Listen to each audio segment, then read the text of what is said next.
गाजियाबाद से इस वक्त हमारे पास है। वहां पर बदमाश एक के बाद एक लूट को अंजाम देकर पुलिस को चुनौती दे रहे थे और वहीं पुलिस ने कड़ी मशक्कत के बाद लूट की वारदात को अंजाम देने वाले बदमाशों को गिरफ्तार कर लिया है। आईजी मेरठ प्रवीण कुमार ने बताया कि जिले में पेट्रोल पंप कर्मचारियों से लूट और पंजाब नेशनल बैंक में हुई लूट का खुलासा कर दिया गया है। बैंक लूट को पूरी तरह से ब्लाइंड केस माना जा रहा था, लेकिन थाना नंदग्राम क्षेत्र में पुलिस की चेकिंग के दौरान बदमाशों ने पुलिस पर फायरिंग की। इसकी जवाबी कार्रवाई में पुलिस ने पीएनबी में लूट करने वाले आरोपियों को गिरफ्तार करने में कामयाबी हासिल कर ली। इसके अलावा पेट्रोल पंप पर कर्मचारी से लूट मामले में एक और कर्मचारी को गिरफ्तार किया गया है। तो इस मामले में गाजियाबाद से पुलिस ने अब ये कार्रवाई की है, जहां इन बदमाशों के पास से ये तमाम हथियार भी बरामद किए गए हैं। पेट्रोल पंप पर कर्मचारी से लूट मामले में अब एक और कर्मचारी को गिरफ्तार किया गया है। तो गाजियाबाद पुलिस को ये कामयाबी हासिल हुई है। पिछले कई दिन से गाजियाबाद पुलिस तनाव में चल रही थी और गाजियाबाद में जो आपराधिक गतिविधियां थी वो बढ़ गई थी।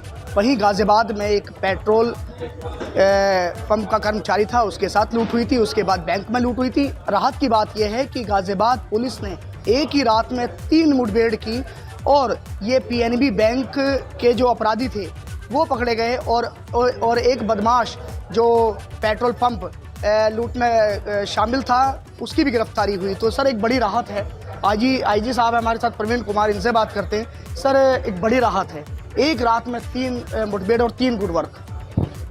देखिए पूरी हमारे साथ हम मुनीराज जो आईपीएस अफसर हैं प्लस हमारे जो पूरी एडिशनल एसपीज की टीम है, लोग पूरी तरह से एक्टिवेट थे और जहाँ जहाँ पर क्रिमिनल एक्टिविटीज़ हैं उन पर हम लोग ज़ीरो टॉलरेंस पॉलिसी के तहत आगे बढ़ रहे हैं।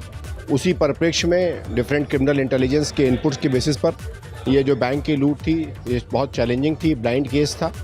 जैसा कि मैंने बताया ये ब्लाइंड केस था और इसमें क्रिमिनल हिस्ट्री के लोग नहीं थे। उसको बहुत अच्छी तरीके से इस घटना का अनावरण किया गया है। इसमें 8 लाख रुपए की रिकवरी भी हुई है। इसी प्रकार से जो पेट्रोल पंप के कर्मचारी के साथ जो लूट हुई थी उसमें एक अपराधी है जिसके खिलाफ 16 मुकदमे हैं, उसके भी पुलिस एक्शन की कार्रवाई उसमें हुई है और उसको भी गिरफ्तार किया गया है और हमने कुल मिलाकर के 17 लाख रुपए उसमें रिकवर कर लिए हैं। तो साथ साथ जो प्रिवेंटिव पुलिसिंग का एक नमूना था कल, वो भी वहाँ पर भी 2 लोगों को न सिर्फ डिटेन किया गया है बल्कि एक घटना होने से निवारित किया गया।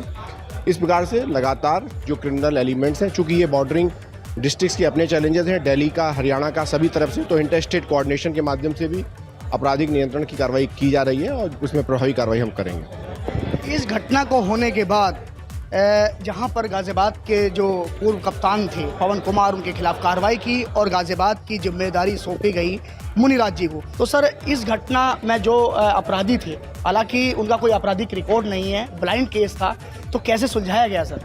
इसका हमारा टीम का बहुत बड़ा श्रेय जाता है। हमारा आईजी साहब ने मार्गदर्शन दिया है। हम लोगों ने एक गलियों पर हर चारों तरफ पर गली और रोड सभी जगह हमारा कम से कम मैंने 25 टीम लगाया था सीसीटीवी कैमरा का छानबीन करने के लिए।